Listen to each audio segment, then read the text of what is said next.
Muy buenas tardes, mi nombre es Mauricio Peña, yo soy el director de la sala de conciertos y en general de la programación musical del Banco de la República. Quiero darles la bienvenida a la tercera jornada de Colombia se compone, que es una franja que nos hemos inventado este año, que nos permite mostrar una actividad que hemos desarrollado durante muchísimos años, pero que nunca la hemos mostrado en su conjunto, como lo estamos haciendo ahorita. El miércoles pasado estuvimos en una charla con el maestro Francisco Sumaqué. Anoche tuvimos la interpretación de una obra sinfónica en el Teatro Colón con la Orquesta Sinfónica Nacional de Colombia, una obra de Luis Antonio Escobar, comisionada por el Banco en 1980, redescubierta en el 2016 aquí en la biblioteca, interpretada por Christopher Jefferson, quien además la estrenó en 1997. Hoy continuamos con esta actividad, con Colombia se compone, con Juan Carlos Marulanda. El motivo de invitar a Juan Carlos pues es primero que él editó la partitura que se interpretó anoche en el Teatro Colón, está haciendo ese mismo trabajo para las demás obras que el banco ha comisionado. La idea de hacer esto es poner esas partituras más al servicio, más asequibles al público, a los intérpretes. Y la invitación pues, que le hicimos a Juan Carlos hoy es que nos cuente un poco en qué consiste ese trabajo, qué impacto tiene, qué efectos puede tener en la circulación y en el uso de la música en nuestro país. Juan Carlos es compositor, egresado de la Universidad Javeriana, tiene una especialización en gestión y en negocios de la música de la EAN. Sus obras han sido interpretadas en varios países, es ganador del Premio de Composición Ciudad de Bogotá y dentro de su empresa, Score Musical, pues ha emprendido la labor muy importante de trabajar con distintas entidades culturales, compositores, en el trabajo de edición de partituras. Ha hecho esto para el Ministerio de Cultura, con los premios nacionales de composición, y como les comentaba, pues actualmente está haciendo esto para el Banco de la República con distintas partituras y manuscritos. Entonces, Juan Carlos, bienvenido. Al final habrá un espacio de preguntas. Les recomiendo que es importante, para que quede grabado, que hagan la pregunta al micrófono. Bueno, mil gracias, bienvenidos. Bien, muy buenas tardes. Muchas gracias por su interés, muchas gracias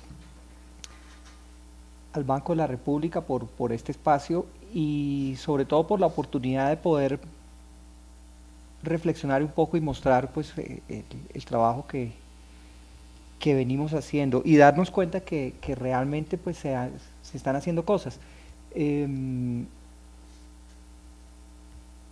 Debo señalar que realmente pues me sentí muy contento por esta invitación, pues por la oportunidad de no solamente de poder compartir la actividad que se ha venido haciendo, sino también de reflexionar, y además porque expresamente Mauricio pues me dijo, no queremos que se muestre solamente lo del banco, sino como un panorama general, que es lo que, como mostrar cómo esta labor es parte de un movimiento que se viene dando desde hace varios años.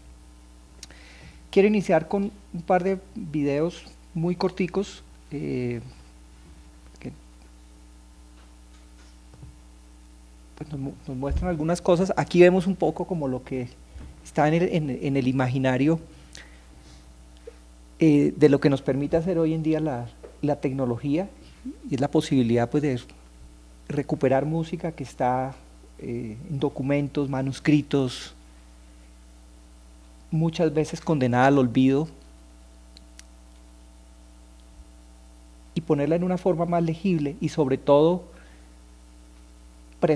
poder preservar los documentos, que el documento físico pues no desaparezca, que realmente muchos documentos pues están hoy día al borde de la desaparición ya por el paso del tiempo. Bueno, ese era el primer video, y un segundo video, les voy a pedir disculpas por el ruido.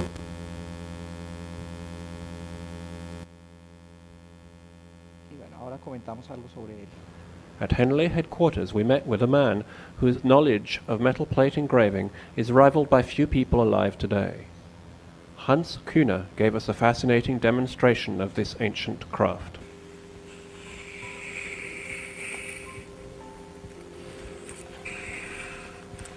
Eins, zwei, drei, vier, 5, 6, 7. Und jetzt wird etwas zugegeben für den Taktstrich.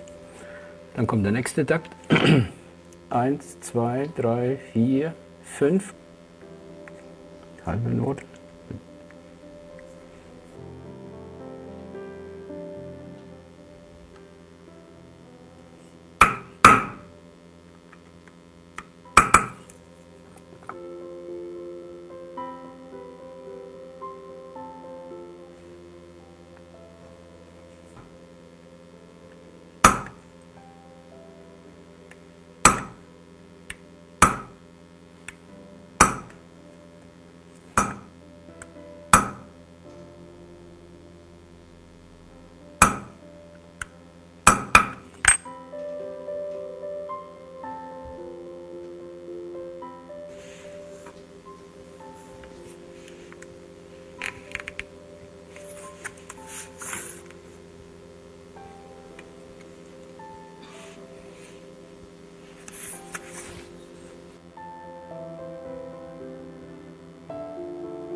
Jetzt schlage ich das Tempowort ein.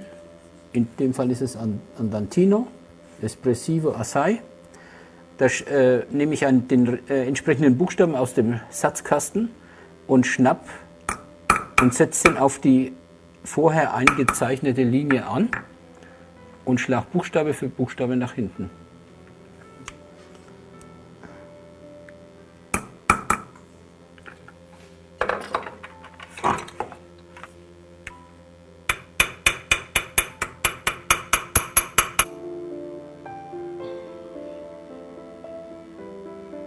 Dazu nehme ich die Korrekturzange und trage auf der Rückseite der Notenseite die Position oder die Note oder diese Stelle ein, die ich korrigieren will. Diese Note ist verkehrt, das ist ein E und das soll ein G werden. Und diese Position ist dann auf der Rückseite markiert auf der Platte. Und dazu nehme ich dann einen kleinen Bunsenstempel und treibe das Metall von hinten nach vor. Sehen Sie das?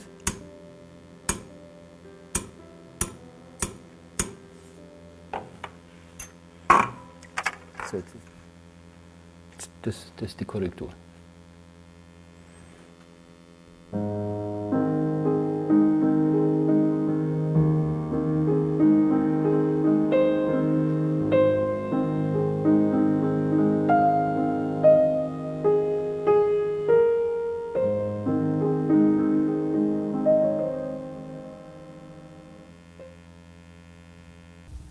Bueno, este es un video que realmente no me canso de verlo, no me canso de mostrarlo, porque realmente me trae siempre muchas reflexiones. Desde el punto de vista del oficio, pues como que me motiva siempre a realizar pues la labor que realizamos con las partituras de compositores colombianos con mucha mística y buscando la perfección. Realmente a mí me emociona mucho ver todo el cariño que este señor que acabamos de ver le pone a esta tarea, y digo, nuestra música merece que haya personas que tengan esa convicción, que trabajen con esa misma mística y con ese mismo amor con la obra de nuestros creadores. Bueno, ya otras reflexiones de pronto un poco más aterrizadas, porque esa es como un poco idealista. Es que bueno, para nadie es un secreto que hay, que con la llegada de aplicaciones informáticas hace ya un par de décadas, que nos permiten a los músicos elaborar partituras. Esto pues fue una revolución en su momento. Y bueno, seguramente nos preguntaremos por qué tomarse tanto trabajo como el que acabamos de ver hace un momento, si ya hoy en día podemos hacer las cosas, digamos, de una manera un poco más rápida, un poco más ágil, más eficiente quizás. Pero resulta que detrás de este oficio que fue ejercido por muchos siglos, hay un conocimiento, pues, además de toda la parte como de la mística, hay un inmenso conocimiento que de pronto no ha sido tan accesible, y me parece que una de las cosas interesantes de la revolución tecnológica de la cual estoy hablando es que también trajo mucha información que antes no teníamos acá, no teníamos en Colombia. Un conocimiento como el que vemos aquí en esta editorial, que es una editorial alemana, estaba prácticamente concentrado en muy pocos sitios, casi que entre Europa, Estados Unidos, y no sabría decir si hay muchos más sitios a donde hubiera llegado en forma amplia este conocimiento. Acá en Colombia se hacían algunas ediciones en el siglo XIX y siglo XX, pero realmente no sé si creo que sería muy difícil decir que estas ediciones se estaban haciendo a la par, con el mismo conocimiento, con las mismas con los mismos avances y con los mismos resultados que podía estar ocurriendo en otras latitudes. Entonces me parece también que algo incluso mucho más importante que poder tener hoy en día en casi cualquier sitio una herramienta como una aplicación que nos permite hacer las partituras, es poder acceder a un conocimiento que realmente nos va a ayudar a que las partituras que vamos a utilizar, que vamos a realizar con la ayuda de aplicaciones informáticas, pues tengan el mejor resultado posible. Y en este sentido hay un detalle sobre el cual quisiera quisiera comentar. Este video que ustedes acaban de ver es un video relativamente reciente, es un video que no tiene más de 20 años. Hubo como un momento un poco de tránsito en el que hubo una convivencia, por decirlo de alguna manera, o una coincidencia entre la existencia de aplicaciones informáticas y esta forma de trabajo. Porque de inicio digamos, la aparición de programas como los que bueno, muchos de nosotros aquí conocemos y seguramente estamos familiarizados, las editoriales, digamos, no le comieron cuento, por decirlo de una manera coloquial a eso, digamos, no se convencieron de una, a pesar de todas las bondades que estas aplicaciones ofrecen. Tomó bastante tiempo para que ya, digamos, este tipo de prácticas pues quedaran atrás. Ya hoy en día, cuando se hizo este video, que fue como comienzos de este siglo, estaban diciendo hasta hace poco, hasta la década de los 90, todavía se editaba la música como lo vimos en el video.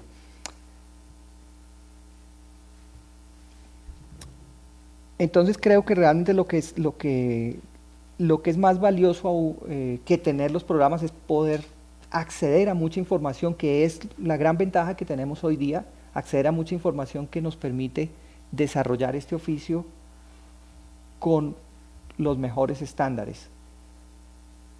De hecho, en el país pues empezaron a hacer ediciones utilizando aplicaciones informáticas a comienzos de la década de los 90. Digamos, desde ese momento hasta hoy día, pues se vienen haciendo con mayor o menor frecuencia ediciones de música de compositores colombianos. ¿Qué ventaja tenemos hoy en día? Tenemos cada vez mayores herramientas y mayores elementos para poder hacerlo mejor. Voy a hacer una muestra de algunos de los trabajos que se han hecho en los últimos años, que considero que son representativos. Voy a hablar, pues, y pido disculpas por eso, desde mi experiencia, con obviamente el enorme riesgo de poder omitir otras iniciativas importantes, pero pues realmente quiero hablar de materiales pues que conozco, digamos, de los que puedo hablar con propiedad. Muchos de estos trabajos pues han sido hechos precisamente por el interés, como lo manifestaba hace un momento Mauricio, de poder sacar la música del olvido, de poder preservar documentos. Acá pues tengo como un pequeño collage con unas partituras de obras para banda de compositores colombianos. La verdad que cada vez es más difícil acceder a estos documentos. Las razones casi que saltan a la vista. La legibilidad pues no es la mejor, el estado de los documentos es bastante delicado. Hay documentos como este que estoy señalando acá, que es la Rapsodia colombiana de Andrés Martínez Montoya, que prácticamente se lo están comiendo los hongos. O sea, no es posible acceder al documento físico, lo tienen guardado en un sitio porque pues es nocivo para la salud, a menos que se tomen las precauciones debidas, pues tener el documento en las manos. Hay problemas muchas veces de legibilidad. Y bueno, también es una realidad, y esto lo comentábamos hace algunos días con Mauricio, que ya y se comenta pues en muchos ámbitos, los músicos hoy en día, y cada vez más es así, se están acostumbrando a tocar a partir de ediciones que se hayan hecho, y se están acostumbrando a tocar utilizando dispositivos como tabletas, y la carga de archivos de este tipo, de imágenes, por ejemplo, a una tableta, pues nos genera documentos que son muy pesados. Que también por una razón de practicidad, realmente para que la música pueda escucharse, para que pueda salir del olvido, realmente cada vez se hace más y más necesario poder emprender trabajos de edición de obras ya existentes. Bien, vamos entonces sin más preámbulos a pasar pues a mostrar algunos casos que me parece que son representativos, y bueno, ya sobre la marcha podríamos hacer algunos comentarios que nos pueden ampliar un poco pues este panorama. Una labor muy importante pues se desarrolló en el Centro de Documentación Musical, que es una entidad que está bastante quieta hoy día, está pues digamos muy poco visible su actividad, casi que formalmente casi ha desaparecido. Allí se había implementado un procedimiento interno de trabajo que era lo llamaban levantamiento digital de partituras y proceso investigativo, y es que de la amplia colección de partituras que hay allí en el Centro de Documentación Musical de la Biblioteca Nacional de Colombia,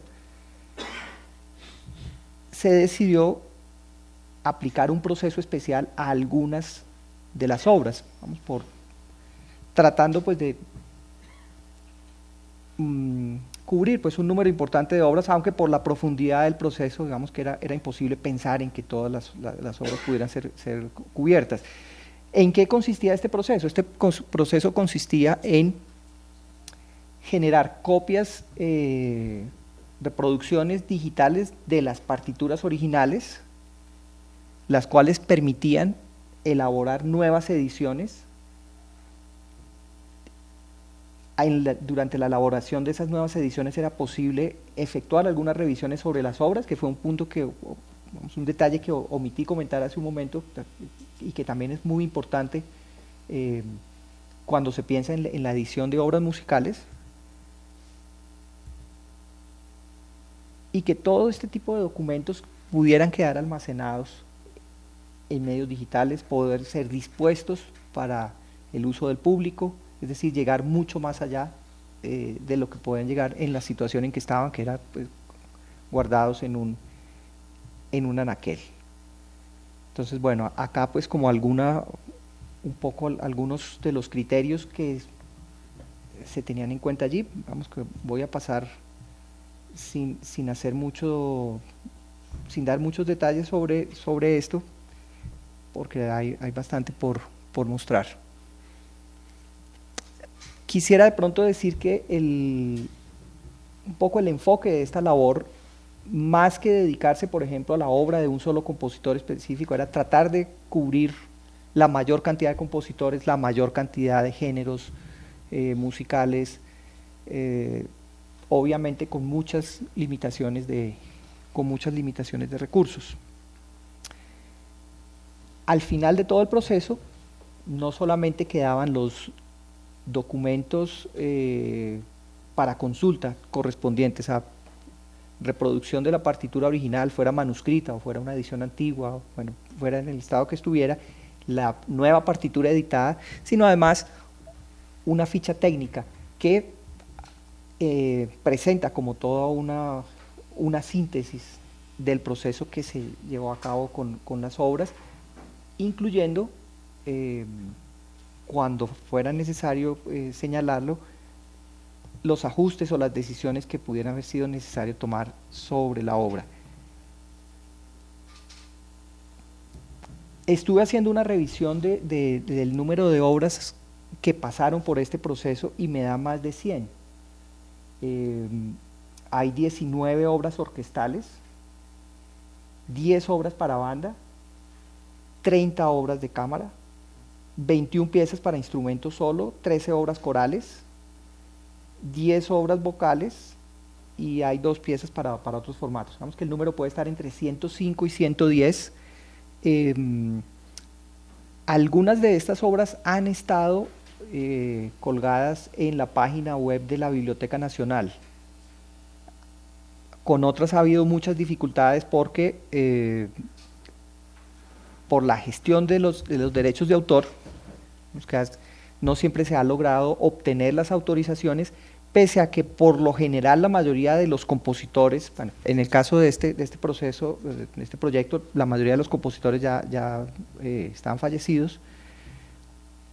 Entonces retomo, de los compositores o de sus causavientes, la mayoría de las personas siempre han mostrado mucho interés y mucha voluntad en que las obras sean difundidas, es decir, no, pues, casi nunca hay objeción explícita. Pero al momento de poder concretar una autorización, que se firme un documento donde se diga, bueno, esta obra se autoriza que pueda estar colgada en un sitio web, todo esto es muy difícil lograrlo. Entonces, realmente este es un proceso, procedimiento del levantamiento digital de partituras del Centro de Documentación Musical, me parece que es una iniciativa importantísima para la historia musical del país, muy importante porque realmente abarca un volumen importante de obras, pero que realmente no ha tenido la visibilidad, no ha tenido una visibilidad comparable con la importancia del proyecto. Quisiera mostrar acá algunas de las partituras pues, que se han hecho. Me va a salir acá un momento. Bien, aquí una partitura muy interesante, una polca de una compositora colombiana del siglo XIX, Teresa Tanco.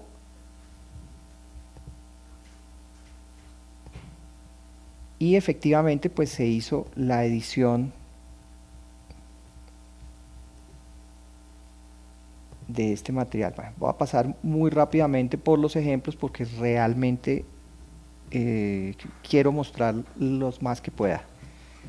Bueno, a mí hoy día, les confieso, me da un poquito de pena mostrar esto porque, digamos que aunque se ve una partitura decente, pues esto que hicimos hace como unos 8 o 10 años, digamos que para los resultados que se pueden tener hoy en día me parece que no es suficiente.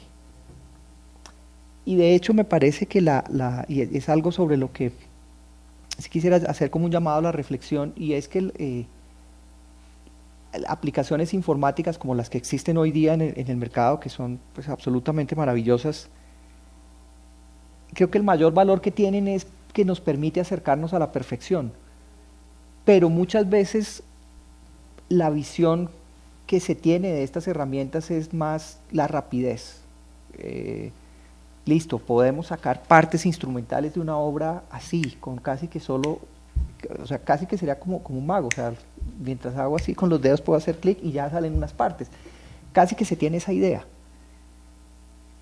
Y es muy triste porque creo que más allá de eso, el valor que tienen aplicaciones informáticas que nos permiten hacer partituras es la flexibilidad de poder buscar un resultado perfecto. Por eso mi interés en el video que quise mostrar al principio, o sea, como que siempre digo, más allá ya de por sí estas herramientas son muy rápidas, pero es que además de rápidas, pueden darnos unos resultados impecables. O sea, podemos tener una partitura sin mayores dificultades, una partitura que sea legible, una partitura que sea correcta, porque podemos volver y retomar y hacer las correcciones que necesitemos, y que además visualmente sea atractiva. Entonces, bueno, acá está esta pieza que me parece muy interesante mostrarla. Es realmente una curiosidad ver una obra de una compositora, creo yo, injustamente olvidada hoy día. Y bueno, quisiera mostrar otras obras. Me gusta mostrar un poco de dónde vienen. El Requiem de Antonio María Valencia, obra fundamental de este compositor vallecaucano. Estos fueron trabajos que se hicieron en su momento para el Centro de Documentación Musical, para este proceso, este procedimiento de levantamiento digital de partituras. Sonata para violín y piano de Santos y Fuentes, cuando ya se había ido para la Argentina, por lo que podemos ver ahí.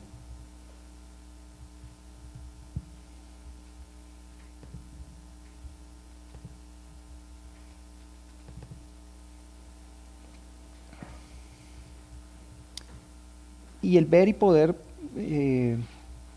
ya esta es una edición un poco más reciente, entonces bueno, vamos mejorando con el tiempo, y esa es la idea. Esto me hace pensar que en el repertorio de los compositores colombianos, o sea, deberíamos poder tener obras que fueran referencias obligadas, no solamente en las salas de conciertos, que ha sido una costumbre, una tradición muy sana y muy sabiamente llevada acá en el Banco de la República, sino además piezas que sean referenciales en los programas de estudio. O sea, con seguridad debe haber entre tantas obras, quizás no para todos los instrumentos, pero seguramente habrá instrumentos donde tenemos obras que deberían estar incluidas en los programas de estudio. Bien. Más obras de Alex Tovar, músico pues absolutamente polifacético. Esta canción, Caracola.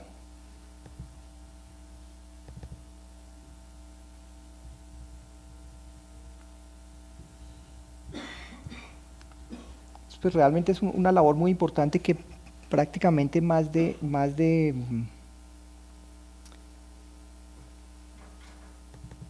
100 obras de compositores colombianos hayan podido recibir este tratamiento. Entonces, bueno, esto es, vamos, una muestra así muy rápida, muy a vuelo de pájaro.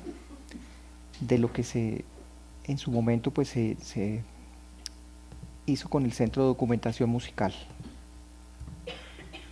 Bien, quiero mostrar aquí otro proyecto.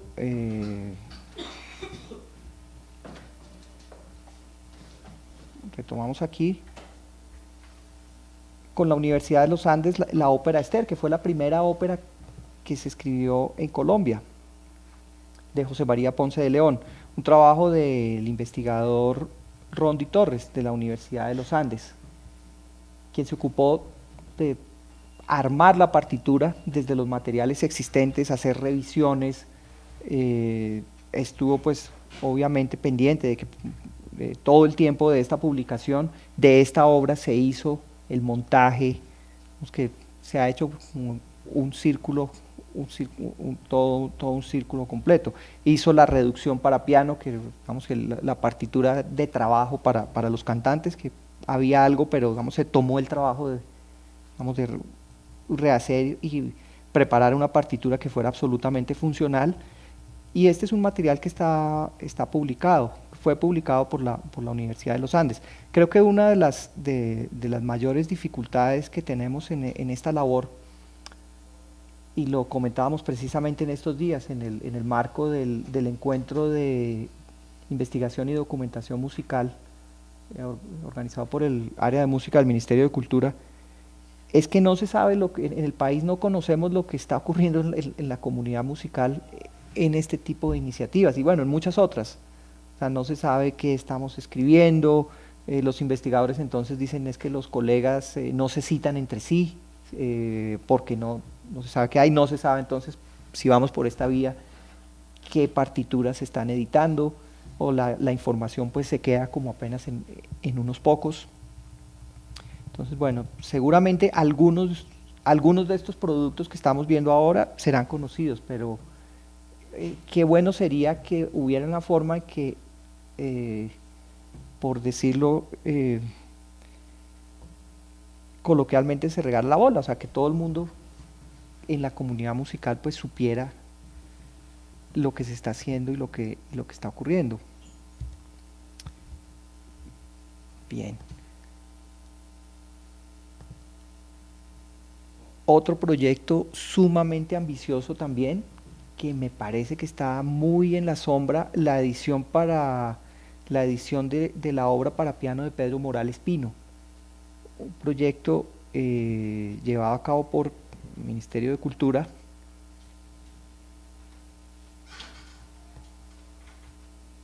que tengo que decirlo, digamos, en forma autocrítica por haber participado, no soy del ministerio, pero pues he estado cerca en muchas actividades del ministerio. Creo que esto fue un esfuerzo enorme y me encuentro con que a muchas personas les pregunto si conocen de esto y no tienen ni idea. Un proyecto también que un poco por nuestras condiciones, por la forma como toca sacar adelante este tipo de iniciativas, que no es fácil. Realmente aquello de que se hacen con las uñas es cierto.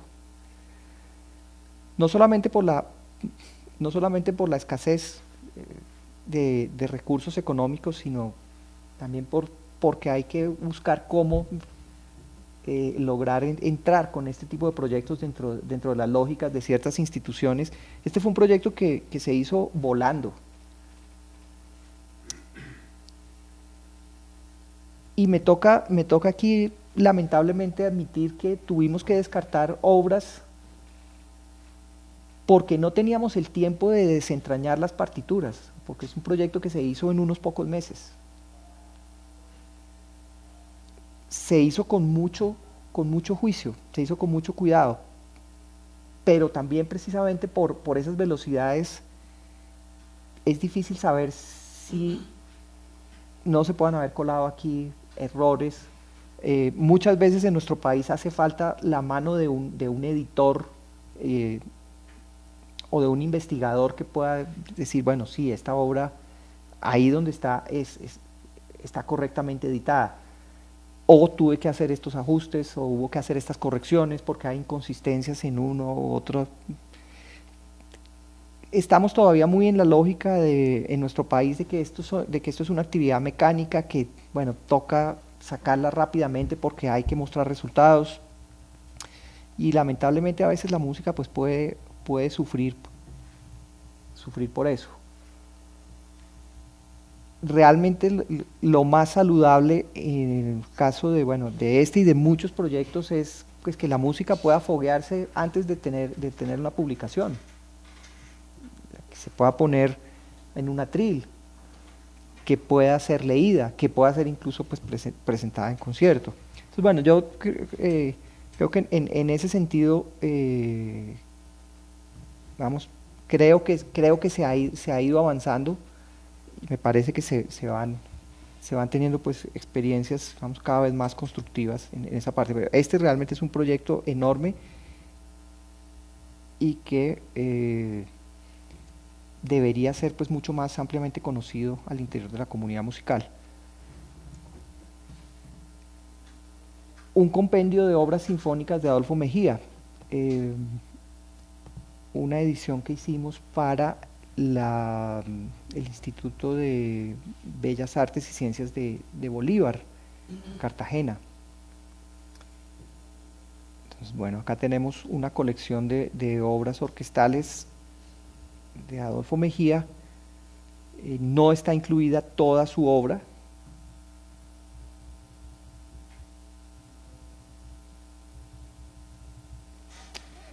pero igualmente no deja de ser por ello una iniciativa importante. En este mismo momento, pues esta entidad que alberga al Conservatorio Adolfo Mejía en Cartagena, está empeñada en hacer la publicación de ojalá toda la obra de Adolfo Mejía. Entonces, en el momento pues se tiene ya una muestra importante de su obra orquestal, y la idea es poder seguir más adelante con su obra dentro de otros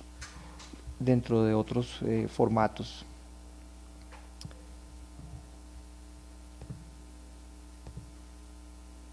Bien, y aquí pues vemos algo de lo que mencionaba Mauricio hace un momento, la colección de premios nacionales de música en composición.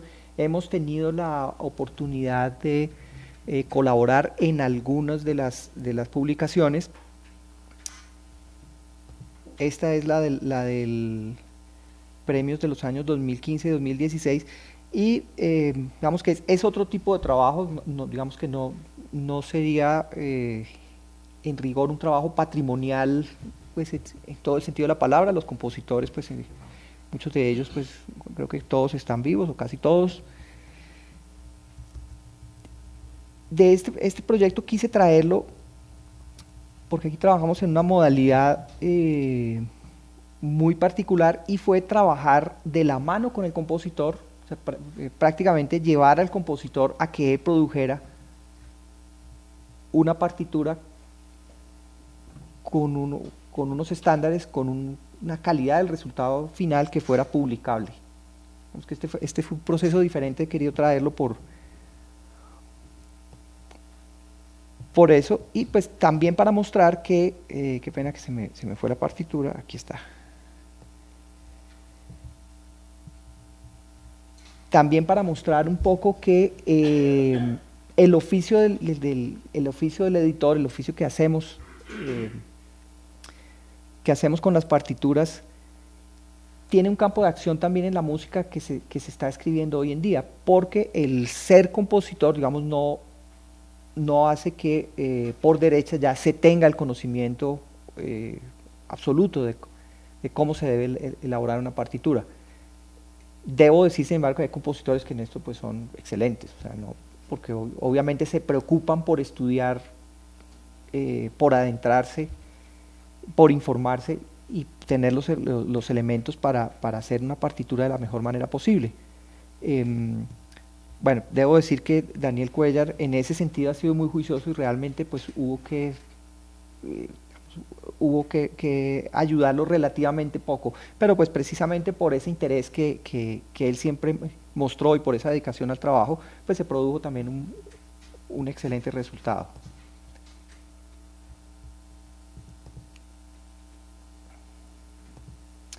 Bueno, y llegamos aquí a una de las cosas que quería llegar, y es el proyecto que estamos desarrollando en este momento para la sección de música aquí en la sugerencia cultural del Banco de la República. Como lo comentó Mauricio hace un momento, pues arrancamos con la edición del concierto para clarinete que tuvimos la oportunidad de escuchar anoche en el Teatro Colón. Un concierto bellísimo. Vamos, en lo personal, pues debo comentar que no conozco a fondo la música de Luis Antonio Escobar, pero sí me sorprendió porque dentro de su producción me pareció una obra de una sonoridad un poco diferente, no tan, digamos, no suena, digamos, a lo mismo que uno está tal vez acostumbrado a escuchar, o a lo que más frecuentemente se escucha de él. Y aquí traigo la obertura de inauguración, una pieza pues muy especial porque prácticamente que fue como el punto de partida, como el punto de arranque de todo esto que está pasando acá. Una pieza escrita en 1965, según nos comentaba Mauricio, pues para la inauguración de la sala de conciertos.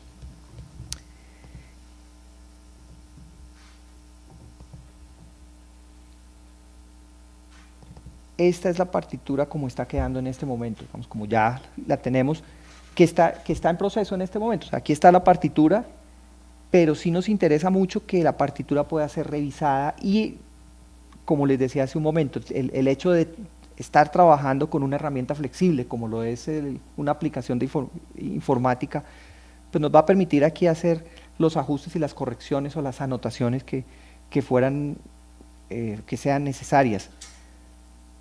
En lo personal, esta obra, vamos, cuando uno ve esta partitura como que no se alcanza, me voy a devolver al original. Aquí incluso si tomamos, por ejemplo, la decisión de hacerlo en el formato apaisado, que es el formato que se utiliza para la música de órgano. Y de esa misma manera se tomaron algunas decisiones que esperamos poder discutir al momento de la revisión, precisamente porque se empezó a ver cómo era el espíritu de esta pieza. Es una pieza que nos evoca un poco como la polifonía del barroco, pero con una mirada más de su tiempo, con una mirada del siglo XX. Entonces me parece como un encuentro ahí muy interesante. Fabio González Zuleta, tengo entendido, él era organista también, tenía formación como organista. Entonces creo que es una obra a la que siempre pues le debió tener pues debió tener una relación muy, muy especial con esta obra. Y bueno, pues estamos con una enorme expectativa respecto a esta pieza y realmente muy, muy motivados con esto.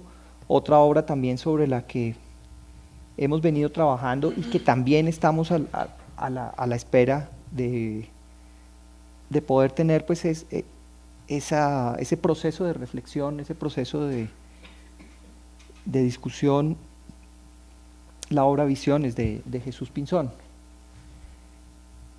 Que, bueno, nos encontramos aquí con un gran reto, y es que el maestro Pinzón en su partitura escribe: estas son las páginas que son. O sea, dice, la información como, bueno, yo no creo que haya imaginado en algún momento que la obra fuera a ser editada. No lo sé, no tenemos forma de preguntárselo, lamentablemente. Pero él sí dejó eso y bueno, nos obliga a respetar pues esa voluntad.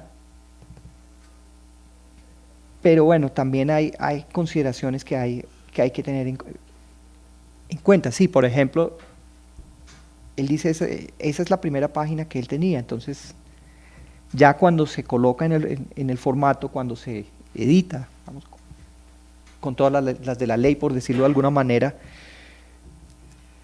tenemos aquí este tipo de resultado. tenemos, como lo decía hace un momento, pues sí, mucha expectativa de poder llevar a cabo pues una reflexión sobre esta obra, porque en últimas lo que importa es poder comunicar su intención expresiva de la mejor manera y pues perpetuar pues su obra. Bien.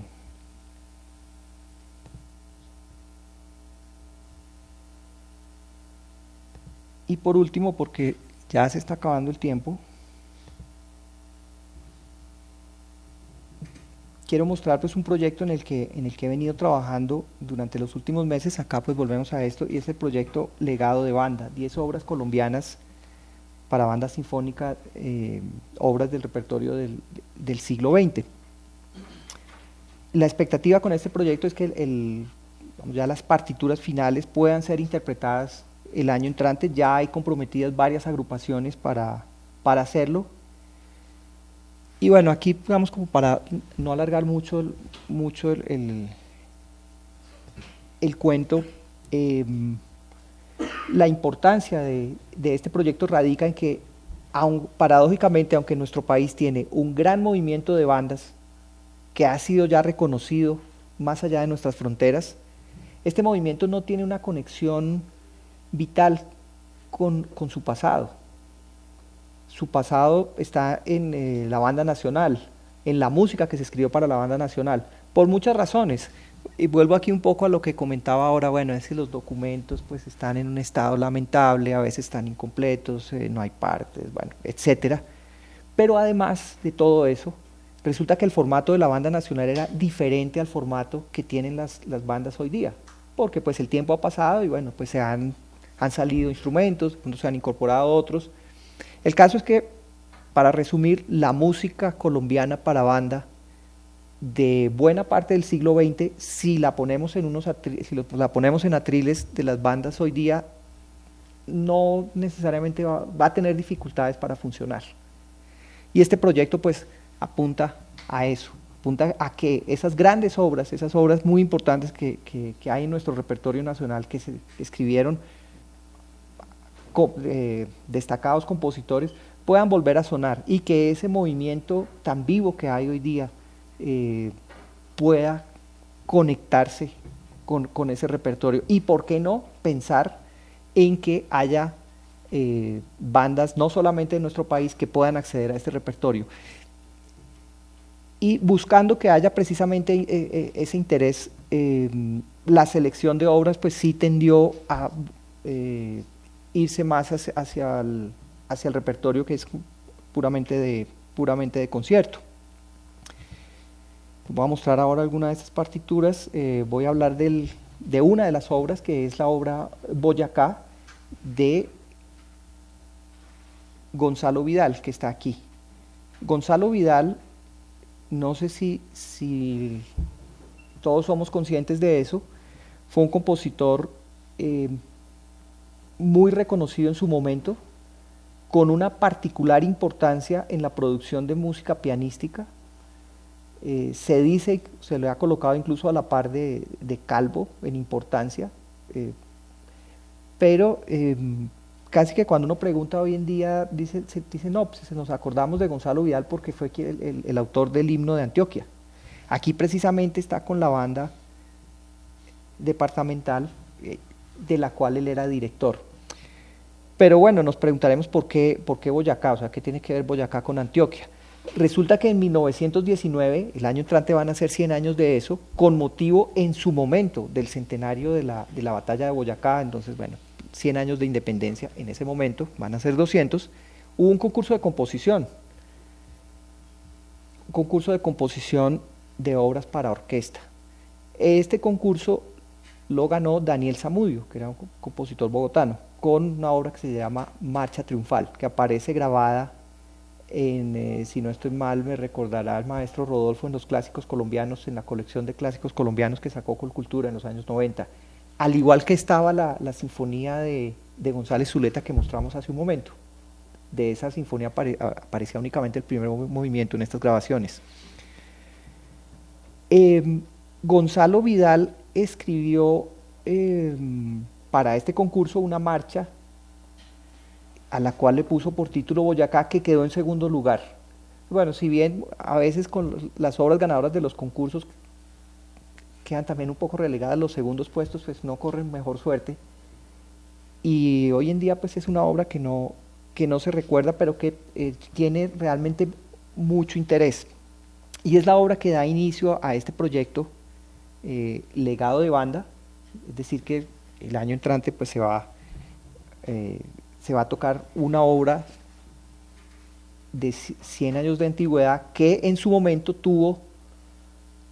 ocupó el segundo puesto en ese concurso de composición que se hizo con motivo de los 100 años de la independencia.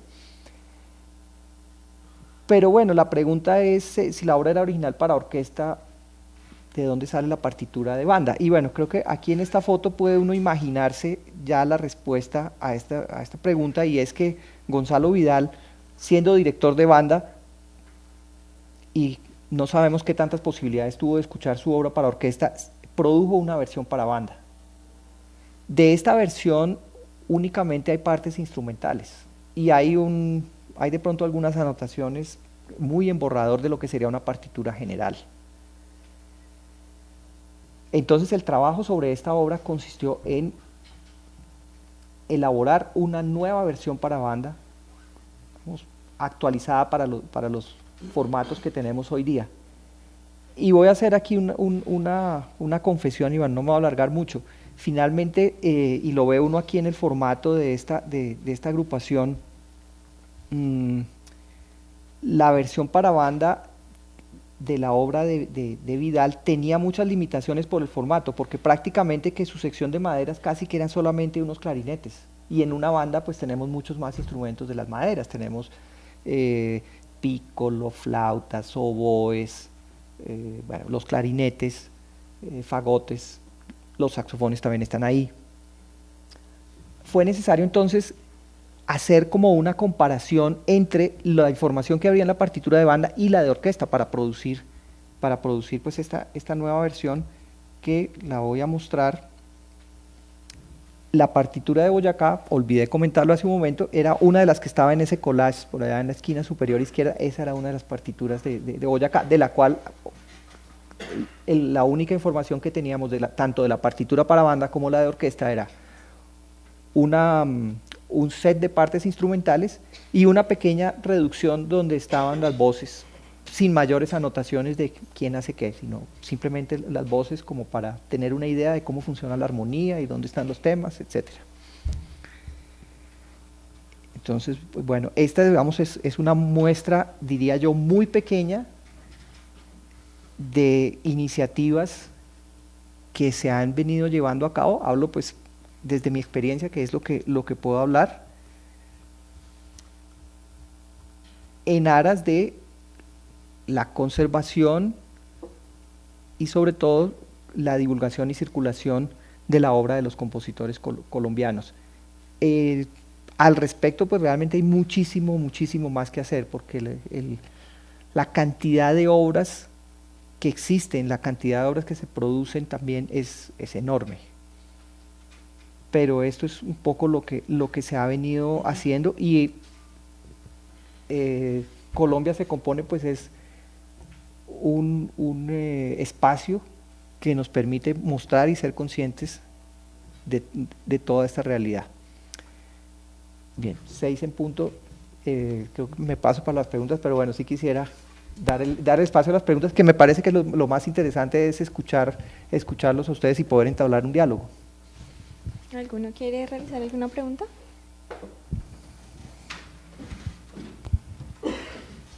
En realidad tengo 3 comentarios, entonces trataré de ser muy breve.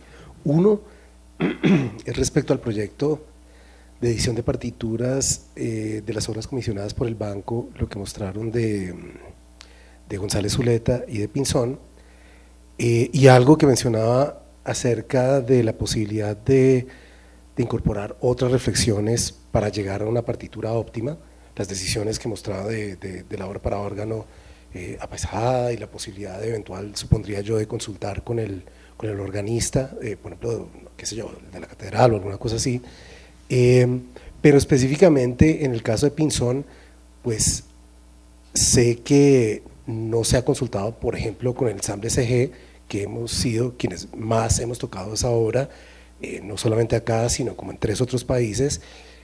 Muchas veces la hemos presentado y además habiéndola tenido la oportunidad de trabajar directamente con Jesús. Entonces, pues el comentario ahí es que valdría la pena hacer ese trabajo conjunto. Sí, eso realmente pues está por hacer, realmente esas partituras están en proceso, entonces realmente es algo que está por hacer. Sí, sobre todo porque sé que hay cosas que, digamos que hay ambigüedades, hay errores, hay comentarios que hizo Jesús después, hay una cantidad de cosas que eventualmente podría ser útil, y que estas ediciones, más que ediciones de la partitura que dejó el compositor, podrían ser ediciones, en alguna medida, ediciones críticas, ¿cierto? Que pasan por el trabajo, por lo menos, de la gente que trabajó con los compositores. Claro, y realmente vale la pena que así sea, porque sí, como que no hay muchas ocasiones, digamos, de meterle, otra vez coloquialmente, meterle la ficha a una obra, o sea, trabajar a profundidad. Y bueno, también pues el tipo de edición que se hace permite esa posibilidad, pues, digamos, de reflexión, de mirar, y creo que en la perspectiva de que las obras queden al servicio es realmente importante que así sea. O sea, creo que aquí en el país, y creo que bueno, esto es una ventaja que va a tener este proyecto, muchas veces hay demasiada prisa en llevar al papel la música, o sea, en imprimir, hay mucha prisa. En la medida que este tipo de proyecto entiendo que va a ser más para estar en internet, pues sí de pronto permite esa posibilidad. Y sí creo que con cualquier obra, y sobre todo con obras que tienen una relevancia, una trascendencia, es vital hacer este tipo de trabajo, o sea, tener la mayor cantidad de elementos de juicio para poder llegar pues a un resultado. Y quería hacerle una pregunta específica acerca de lo primero que habló del proyecto con la Biblioteca Nacional, con el CDM, en el cual pues la cantidad de partituras, o sea, el CDM son miles y miles de partituras, y obviamente el procedimiento de hacer un levantamiento digital, es decir, pasar por el programa de edición, es muy dispendioso, muy complicado, pero pensando en la posibilidad de acceder al material mínimamente, incluso antes de hacer un trabajo importante como ese, ¿qué opina acerca de algo que sería mucho más fácil como paso intermedio, que fuese digitalizar, por ejemplo, escaneando fotografía digital, que podría hacerse, digamos, con una cantidad muchísimo mayor de las partituras de la colección, igual mientras se resuelven todos los problemas legales y lo que sea, pero es que se están descomponiendo las partituras? Es cierto, pues eso se ha hecho, digamos que no, hay partes de la colección a las que ese trabajo se les ha hecho, digamos que no conozco el detalle, porque pues digamos que específicamente, vamos, en el tiempo que trabajamos en el proyecto, pues estábamos más concentrados en aplicar, digamos, este tipo de trabajo a algunas obras, con miras a que pudieran facilitarse su interpretación, a que pudieran, vamos, llegar a otros espacios, bueno, todo lo que se ha comentado. Pero entiendo que ese escaneo masivo sí se ha hecho. No sé si en este momento se esté haciendo, y no sé si se haya tenido previsto o se tenga previsto hacerlo con toda la colección, que es necesario y deseable. Digamos, sería al menos sería fundamental que pudiera llevarse a cabo este procedimiento de escanear, por lo menos con el material que está pues en mayor riesgo. Debería ser con todo, y debería poder hacerse por lo menos para consulta interna, es decir, creo que esto tal vez no tendría tanta dificultad desde el punto de vista legal, que es la dificultad de conseguir de ubicar a los derechohabientes es enorme, pero si digamos se hace una reproducción digital para consulta interna, digamos dentro de la entidad, quizás esto no tendría tanta dificultad. Bueno, digamos, no llego hasta el fondo de ese tema en la parte de derechos de autor, porque siempre puede haber otras voces al respecto, pero esa sería una posibilidad. Ahora, de pronto lo que no resulta tan llamativo de esa opción es tener los documentos ya escaneados y que no puedan colgarse en la red, digamos, es lo que tal vez no resulta tan llamativo, y no sé si eso es algo que haya podido tener incidencia en que no se haya, digamos, que no se le haya puesto empeño a esa labor. Porque sí, hay muchos documentos de esos que están todavía en protección. Por ejemplo, creo que la obra, por una anécdota, la obra de Teresa Tanco que veíamos hace un momento, ella fue compositora del siglo XIX. La obra que vimos allí creo que se escribió, si no estoy mal, en 1883. O sea, hace, pues, no sé, ya 130 años. Resulta que esta señora, pues, vivió una larga vida y todavía está su obra protegida, o sea, para esa obra todavía hay que pedir permiso. Entonces, bueno, ellos lo dieron con gusto, pero ubicar así a todos los derechohabientes es sumamente difícil. Aprovechando que está el maestro Rodolfo acá, tranquilo que está absolutamente contemplado para hacer la revisión de visiones. Sí, claramente nuestra idea es que haya alguien que tenga un conocimiento cercano de la obra. En el ejemplo del concierto que escuchamos anoche, la revisión la hizo Amparo Ángel, que es la viuda de Luis Antonio Escobar, compositora ella misma. Y es más, también me parece importante compartir estas experiencias porque el trabajo de poner al servicio de la música lo hacemos entre todo el gremio. La obra que escuchamos anoche, la intención nuestra es grabarla, la obra de Luis Antonio Escobar con orquesta, y ya en el trabajo de montaje han aparecido muchos cuestionamientos también de cosas en la partitura. Entonces tendremos que entablar un diálogo entre Juan Carlos y el director de la orquesta. Tendrán que ver cómo resuelven muchas inquietudes que surgieron a pesar de que la partitura fue revisada. Entonces es un proceso realmente muy, muy diferente a lo que tenemos en la cultura, como lo dice Juan Carlos hoy día, de que yo hago esto y ya sale este resultado. El proceso artístico, inclusive este proceso editorial, tiene unas subjetividades, tiene errores humanos también que tienen que ser incorporados.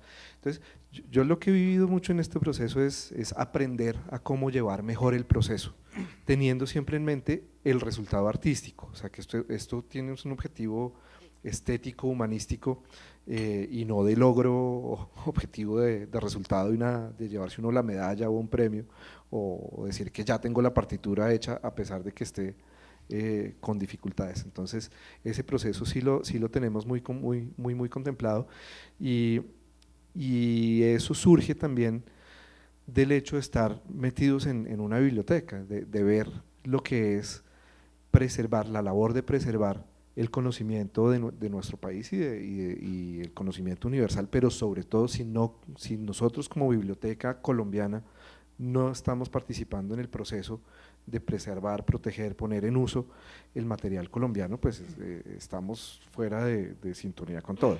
Entonces, bueno, eso como un primer comentario a la observación de Rodolfo. Yo tengo una cantidad de comentarios y preguntas, entonces voy a hacer uno y si hay más preguntas votamos y después volvemos, porque creo que Rodolfo también tiene más. Hacemos un foro. A ver, yo tengo una pregunta y es: ¿quién en este país tiene el punto de vista desde las alturas para ver todo lo que se está haciendo en el Ministerio de Cultura, en el Banco de la República, en la Universidad de Cartagena, en EAFIT. ¿Quién puede, o sea, o cómo debe buscarse una solución a saber el estado general de la música colombiana en partitura?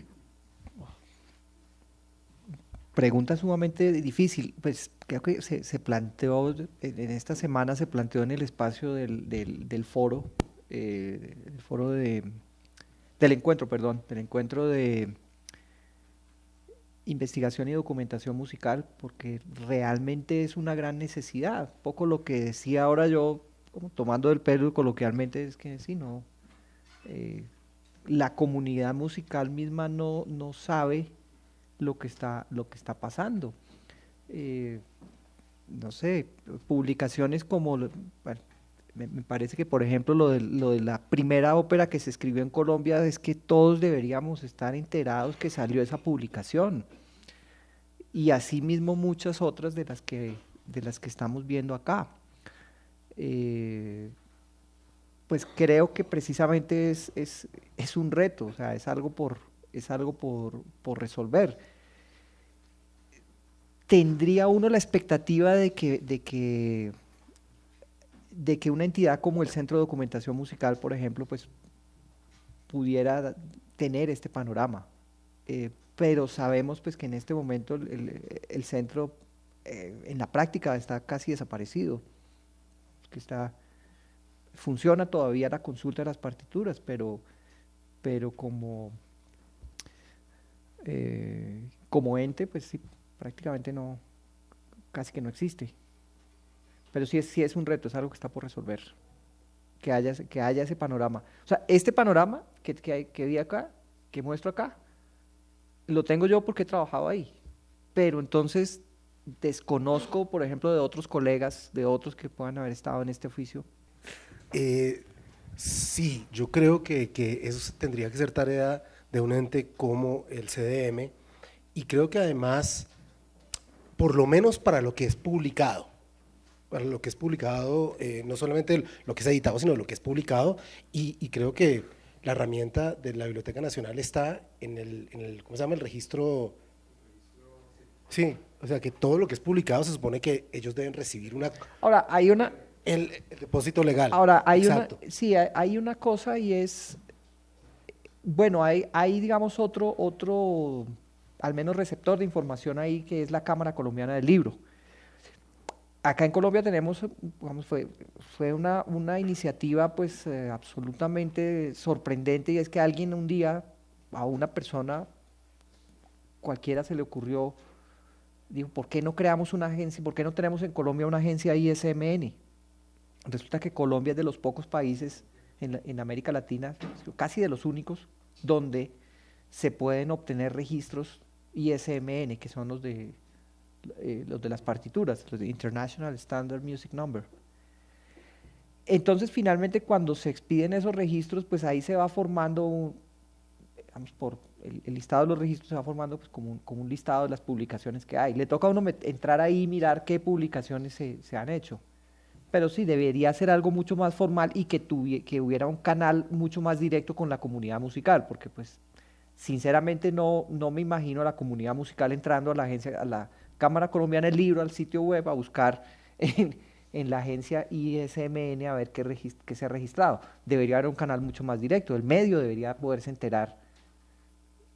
Sí, creo que uno de esos dos mecanismos serían los que podrían reunir esa información, por lo menos a nivel de que se publica, no a nivel de que se edita, porque hay muchas cosas que se editan y bueno, y ahí quedan. Además, pero porque por lo menos ya eso sería muchísimo. El depósito legal creo que para lo digital no es obligatorio. Exacto. Entonces, y es más, incluso la obligatoriedad es un decir, porque uno sí, cuando publica algo, recibe una carta muy chistosa, así amenazante, y es como que uno va a terminar en la cárcel si en 2 días no entrega una copia a la Biblioteca Nacional. Es terrorífica, y en realidad no van a hacer nada, nunca van a hacer nada.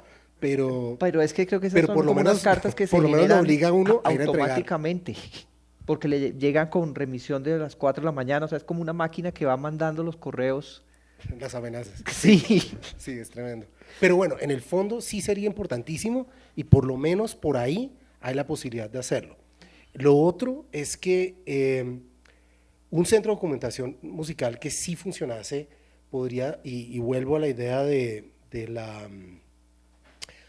lo del escaneo como una posibilidad de ir agilizando los procesos de documentación musical, que no solamente una cuestión de para que no desaparezca la obra porque se pudrió y ya no hay nada que hacer, sino también para cuestiones de divulgación, porque pienso, y no estoy planteando una idea de copiar irreflexivamente otros modelos, pero pienso en varios de los centros de documentación musical que funcionan bien en algunas partes de Europa, en los cuales, no sé, pienso en el caso del Centro de Documentación Musical Británico en Inglaterra, que en algunos casos hemos querido partituras de X compositores, recuerdo por ejemplo de Howard Scampton, y resulta que tal pieza no está publicada por una editorial, entonces las partituras que no están publicadas por editoriales, los compositores las entregan al Centro de Documentación Musical y el Centro de Documentación Musical hace divulgación, digámoslo así, sería como a la larga como facsimilar, es decir, es el manuscrito del compositor y si uno quiere una copia de eso, ellos le ponen simplemente una tapa y tome la partitura y es una impresión de un scan de la partitura del compositor. Funciona muy bien para divulgar el repertorio pues de todos esos compositores. Aquí, donde hay infinitamente menos publicación y sobre todo publicación que no sea por una sensación de deuda histórica con compositores de hace un siglo o 2 siglos, sino de música de compositores vivos, un recurso de ese tipo podría ser más útil, entre otras cosas porque muchos hemos querido no firmar con editoriales internacionales porque a la larga termina limitando mucho la posibilidad de interpretación de nuestra música. Entonces, se genera un problema en el cual muchas personas que están interesadas en conocer repertorio colombiano no saben dónde buscarlo. Y creo que el CDM sería el espacio ideal y que se podría armar como una especie de servicio de ese tipo. Al menos con los compositores que estuvieran de acuerdo, obviamente, Claro. en hacerlo y sí, eso sería interesante. Sí creo que de todas maneras, en cualquier caso, y lo menciono también como un llamado a la reflexión, en el caso de este tipo de iniciativas me parece que es importante que así haya la intención del servicio, es importante que haya control, es decir, saber, bueno, quién obtiene la partitura, o sea, que pueda haber un seguimiento, que pueda haber alguna estadística de número de descargas, idealmente de quién hace las descargas, si es a través de descarga o las solicitudes, pero sí es algo que realmente pues podría prestar un servicio muy importante. Creo que ya se animaron a preguntar. Muy bien. Cambiando un poquito de tema, yo quería preguntar, al hacer las ediciones de partituras, sobre todo las más antiguas, sean en impresión o manuscrito, ¿a qué se le debe dar más importancia? ¿Tratar como de reflejar lo que plasmó el compositor o en esa primera edición, o ajustar eso para que la música, digamos, mantenga su esencia dentro de los estándares modernos? Pregunto porque ahorita está como muy bueno, hay muchas cosas mucho más estandarizadas que lo que estaban antes, y antes mucho funcionaba por contexto. Entonces, pues eso es lo que quiero saber, ¿qué es más importante? Tratar, pues por ponerlo de alguna forma, como hacer una edición limpia de la partitura original o ajustarla a los estándares modernos para como que se traduzca bien hoy en día, que cumpla con, digamos, esos estándares que se usan ahora. Pongo un ejemplo, pues no específico, pero hay cuestiones de, no sé, la forma de interpretación de ciertas articulaciones o cosas así que han ido cambiando un poco y que ahora por costumbre se hacen de cierta manera que antes no se hacía para evitar ambigüedades. Si hay una partitura antigua que contiene ese tipo, digamos, de escritura, de articulación o lo que sea, ahora sería mejor mantener eso para, de nuevo, como mantener la escritura original o ajustarla a ese tipo de estándares modernos como para quitar esas ambigüedades? Bien, bueno, yo daría una respuesta y es que realmente cada proyecto tiene su propia naturaleza, o sea, digamos que no pudiera dar una respuesta general a este tipo de pregunta. Eh, Creería sí que nuestra música colombiana realmente no ha pasado por un proceso editorial, digamos, mirando hacia lo editorial crítico que permita este tipo de reflexiones, no sé, en general, o sea, no, un poco lo que el escenario que se ha planteado en esta pregunta, yo no lo veo tan aplicable a nuestra música porque creo que es algo sobre lo que no ha habido ese tipo de discusiones. Es muy escaso material que yo he conocido, realmente no diría que hubiera como ese tipo de discusiones. Vería más, eh, y pensé que la pregunta inicialmente iba en ese sentido, vería más como el ajuste a la práctica de la notación, o sea, como el ajuste a la notación actual, no tanto desde un punto de vista interpretativo, como tal vez lo estabas mencionando, como la interpretación, ¿no? Como el querer traducir unos símbolos, sino más en sí del uso, del manejo de la notación. Sí hay, en lo que yo he conocido, muchas obras, sobre todo obras, digamos, más antiguas, no tanto lo contemporáneo, en las cuales es importante o sirve hacer algunas aclaraciones para poderse ajustar digamos, a lo que es estándar en lo editorial. Pongo un ejemplo muy sencillo. El manejo, digamos, de indicaciones de repetición, digamos, tipo da capo o del signo al coda, bueno, todo este tipo de cosas, es frecuente encontrar en obras de compositores colombianos, en obras, digamos, de cierta antigüedad, que muy claramente hay una intención, pero que está mal escrito. Entonces, pues, vamos, no, hay que irse a lo que realmente es, pues, prácticamente evidente y hacer la corrección, o sea, no, para que quede, pues, en eh, para que el documento, pues, sea correcto y sea claro. Vamos que a veces diría yo que de pronto el ajuste, ese tipo de ajustes vale la pena hacerlo cuando realmente es para permitir, pues, que la obra, pues, salga a flote adecuadamente. Creo que el proceso que estás mencionando, y creo que esto empata con lo que dice Rodolfo, creo que es muy importante el del ir hacia unas ediciones críticas y realmente sí facilitaría mucho el trabajo de los investigadores o de los que puedan estar interesados en este tipo de trabajo, que hubiera un fácil acceso a los materiales. Y este fácil acceso puede darse a través, pues, obviamente, del escaneo masivo. Bueno, maestro, como decía ahorita el maestro Rodolfo, en el Centro de Documentación e incluso en el Patronato Colombiano de Artes y Ciencias, la cantidad de partituras es absurda. Entonces, lo mismo, pues como decían ustedes dos, el estado de conservación de algunas de las obras es bastante malo. Hay casos en los que, bueno, hay hojas restantes que están perdidas, obras en las que se ha perdido contenido porque simplemente ya no es legible o porque las hojas están rotas. Entonces, pues me hacía pensar que en los textos de edición crítica del musicólogo venezolano Juan Francisco Sanz, él también habla como de un tipo de reconstrucción crítica, que después, a partir de un análisis de contexto y del lenguaje del compositor, digamos, reconstruir esta música, pues que se ha perdido, ¿no? Pues para ese mismo principio de divulgar la música y que no quede, pues, en el olvido, porque, pues, digamos que pueden llegar a ser obras incluso significativas las que están perdidas. Incluso acá con música de Uribe Elguín hay mucha que está incompleta. Entonces, pues quería saber cómo en qué estado está eso acá en Colombia, como quien se ha dedicado quizá a la reconstrucción, digamos, a la salvación de estas músicas, si alguien lo ha hecho, si no, si quizás sea un proyecto viable, digamos. ¿Qué opinaría usted, maestro, de eso? Bueno, un poco como decíamos ahora, pues es que realmente no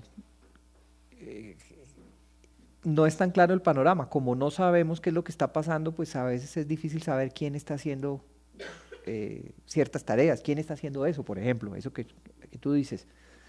Yo hablo desde mi perspectiva, que realmente mi perspectiva es muy, el trabajo que yo hago está muy al servicio de quienes hacen ese tipo de labores.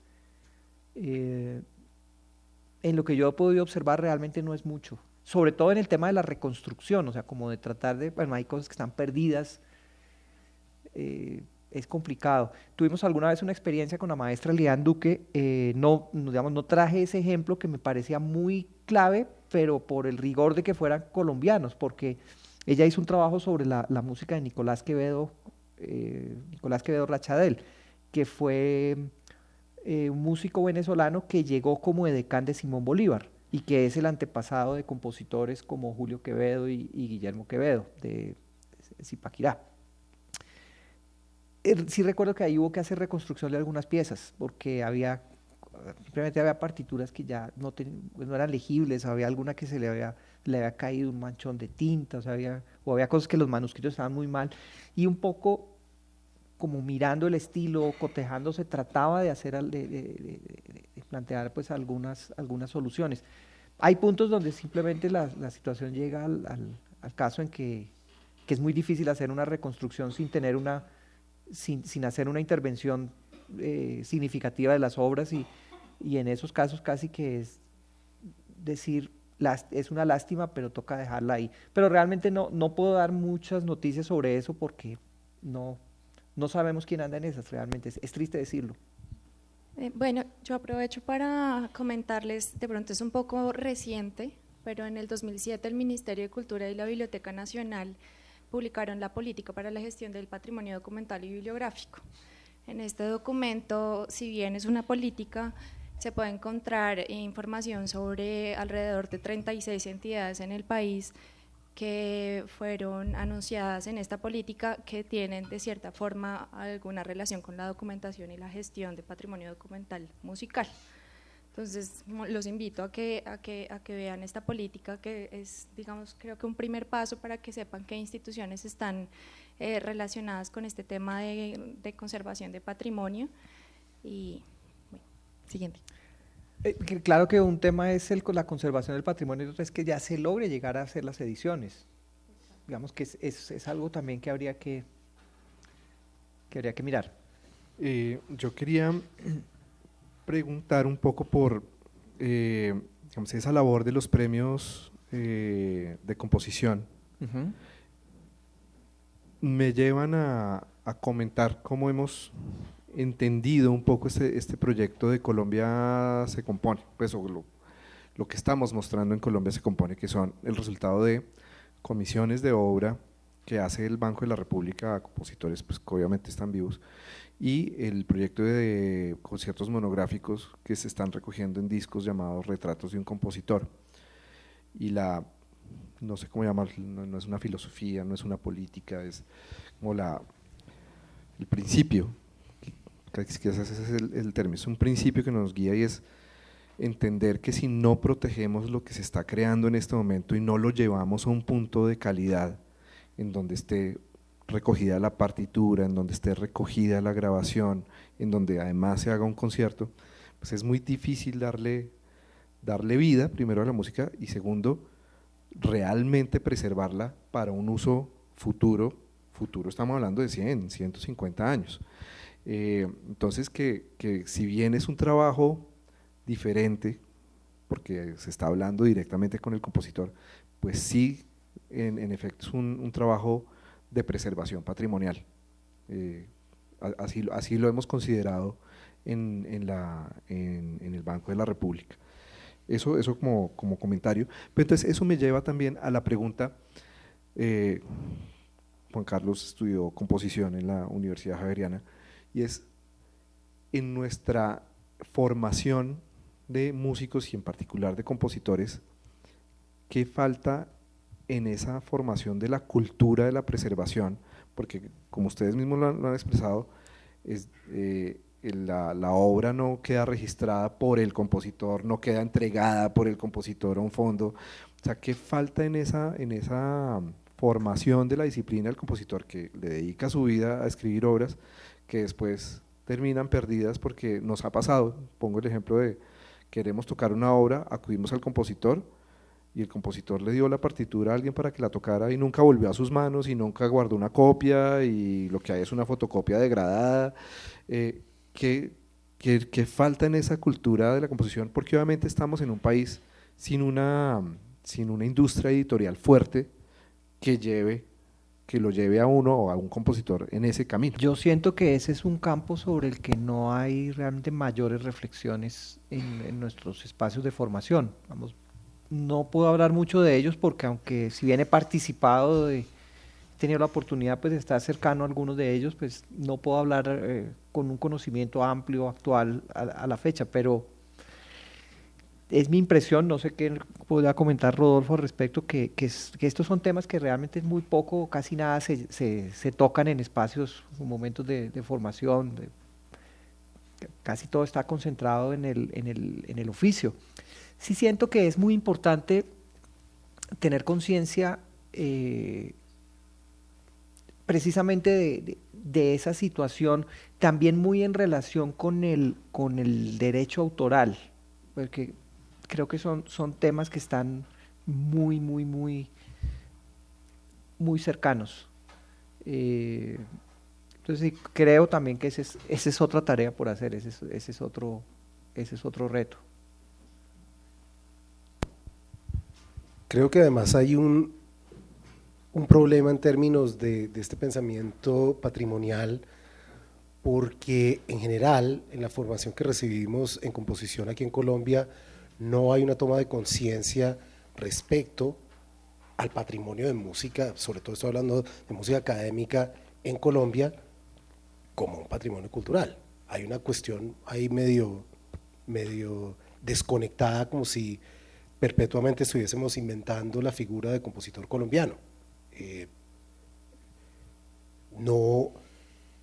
Muchos de los que están estudiando composición hoy en día no reconocen, por ejemplo, a González Zuleta como un abuelo creativo, no reconocen a Teresa Tanco como una tatarabuela creativa. Entonces, en ese sentido, no se saben inmersos en un proceso histórico de una colectividad, y creo que eso es parte de lo que lleva a esa falta de responsabilidad respecto a cómo estamos en realidad acumulando pues, los vestigios de ese patrimonio, entendidos como partituras, grabaciones, etcétera, etcétera. Yo hace rato quería comentar una cosita a raíz de la pregunta del compañero de lo de la edición limpia de la partitura, como lo mencionaba. Creo que hay casos, bien lo decía Marulo, cada caso es particular. Entonces, no sé si se fijó, hace poco estaba trabajando con una partitura coral de Santos Cifuentes.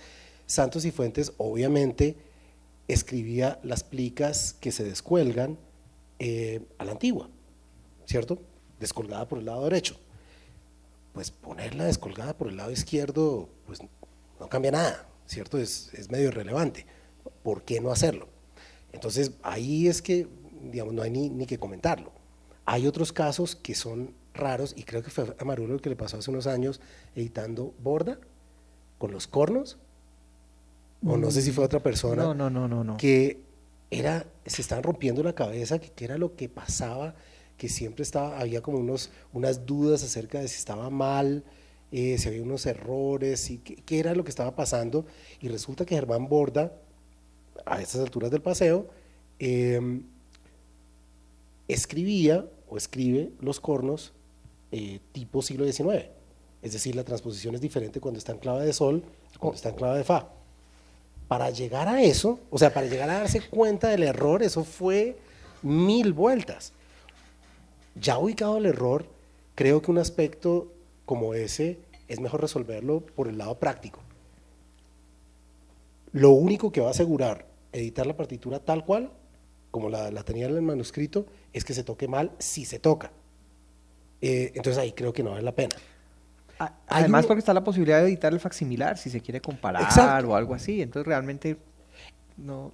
Y por ejemplo, lo que decía de lo de lo de Quevedo, que en aquel entonces Caracas igual era en Colombia, entonces para la próxima puede incluirlo. Puedo incluirlo. Sí, hasta 1830 era parte de Colombia. Pero en ese caso, por ejemplo, en lo que editó Egberto de Santos y Fuentes, pues se hacen las aclaraciones, ¿cierto? En tal compás cambié tal cosa por tal motivo. Y listo, queda clarísimo. Pero hay un caso que nos ocurrió con el ensamble CG hace ya 15 años o algo así, cuando sí existía de verdad el CDM y sí existía de verdad, o sea, en físico, la revista Contratiempo, se hizo un número maravilloso monográfico sobre Jacqueline Nova y se editaron un par de partituras, bueno, 6 partituras, y nosotros hicimos el concierto de lanzamiento, un concierto monográfico de Nova. Y tuvimos problemas en el montaje porque las partituras se editaron con los errores de la compositora. Errores obvios y errores que hablamos con quien hizo la edición, que fue Ana María Romano. Pero ¿para qué publicar los errores? La única publicación que vamos a tener tiene errores y lo sabemos de entrada. Y la posición de ella fue eso. Así está la partitura, el manuscrito, y quiero respetarlo. Y entiendo el rigor, entiendo la posición ética de ella, pero como intérprete siento pues, hombre, lo que genera es un problema a la hora de querer hacer sonar la música. Yo pregunto también en parte por eso, porque no siempre que un compositor termina su obra, nada garantiza realmente que el compositor tenga o el rigor o de pronto el conocimiento suficiente para escribir las cosas como deberían ser sin esos errores. Y digamos, es que me pasó hace poco, justamente hice una reedición de una partitura de una contradanza para la Quinta de Bolívar y tenía de ese tipo de errores que yo, sabiendo cómo es el ritmo de una contradanza, pues me di cuenta que sí, era suficientemente obvio para arreglarlo. Pero entonces pensaba, era en esos casos, pues no tengo ninguno específico, pero que puede que el error no sea tan evidente o que de paso de ambigüedades, y uno como que tanta licencia puede sentirse que tiene para, digamos, como meter la mano ahí. Por eso preguntaba yo también. Bueno, yo creo que no puedo dar una verdadera respuesta, pero sí quisiera compartir una reflexión de algo que puede ser un detalle muy pequeño, pero que como que cada vez me ha venido entrando más como que cada vez lo pienso más, y es que la posición del compositor y la del intérprete frente a la partitura son diferentes. Y de hecho la partitura, si nos vamos atrás como en la historia, son una serie de instrucciones para el intérprete. Eso es lo que ocurre con las partituras, básicamente. Y sí puede haber una diferencia respecto a la partitura del compositor, porque digamos que mientras el intérprete busca en la partitura, o digamos lo que más le interesa es saber, adquirir unas indicaciones sobre qué tiene que hacer para producir un resultado sonoro, en el compositor puede estar un poco más el interés de reflejar su pensamiento y su intención creativa. Si nos vamos a un caso muy práctico, aquí a un ejemplo muy práctico, acá podemos ver algo.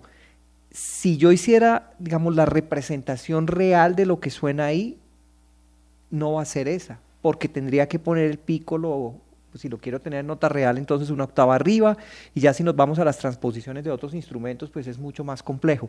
Ese tipo de partituras no son funcionales, realmente,